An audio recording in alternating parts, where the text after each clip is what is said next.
ওরে গাইজ, আজকে আমার বড় কাস্টমারদের ভরপুর দাম দেওয়া হয়েছে। দেখেন 200 টাকা, কে যেন ওদের 200 টাকা দিছে। 200 টাকা দিয়ে বলছে কি যে তোদের ফ্যামিলির জন্য কিছু খাবার দাবার কিনে নিয়ে যাবে আর কি, ব্রেড মেরিড দুধ মুদ এইগুলো, ঠিক আছে। তা ওরা আইসে কি কিনতে, ওই দেখেন ওদের জন্য শাখা কিনতে আইছে, বিড়ি কিনতে আইছে। হ্যাঁ, হু give it that money? Dat man met de Mercedes. Mercedes car. Say gonna buying food. Ja, What? je zei me aan mijn school. Huh? Oh, but why you buying that stuff? You buying food, bread, eggs, Ja. milk. Dat breed het ziet, die was 12. 12 bread.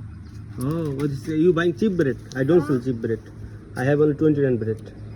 হ্যাঁ, তিনজনকে 200 টাকা দিছে আর কি, 200 টাকা দিয়ে ওদের ফ্যামিলির জন্য খাবার দাবার কিনে নিয়ে যেতে চলছে আর কি। সাউথ আফ্রিকার মানুষের একটা কি জানেন, সাউথ আফ্রিকার মানুষ হচ্ছে গিয়ে মানুষের উপকার করে, মানুষের হেল্প করে, ঠিক আছে। মনে করেন আমার দোকানে অনেক কাস্টমার আসে, কি জানেন, 5 টাকা 10 টাকা শর্ট থাকে, একজনের শর্ট থাকলে আরেকজন পাশ থেকে দিয়ে দেয়। এই জিনিসটা সাউথ আফ্রিকার মানুষের ভিতরে অনেক আছে। আমি এই জিনিসটাকে আর কি অনেক আমার ভালো লাগে, আমার কাছে অনেক ভালো লাগে যে মানুষ উপকার করে, ঠিক আছে। দেখেন এদের 200 টাকা দিছে, 200 টাকা। সাউথ আফ্রিকা 200 টাকা মানে কিন্তু অনেক কিছু, ঠিক আছে। এই 200 টাকা দিছে দিয়ে বলছে যে এদের ফ্যামিলির জন্য কিছু এরা কিনে কেটে নিয়ে যায় জানো। তো ভাই পুরা এনজয় ইউর মানি টুডে, হ্যাঁ।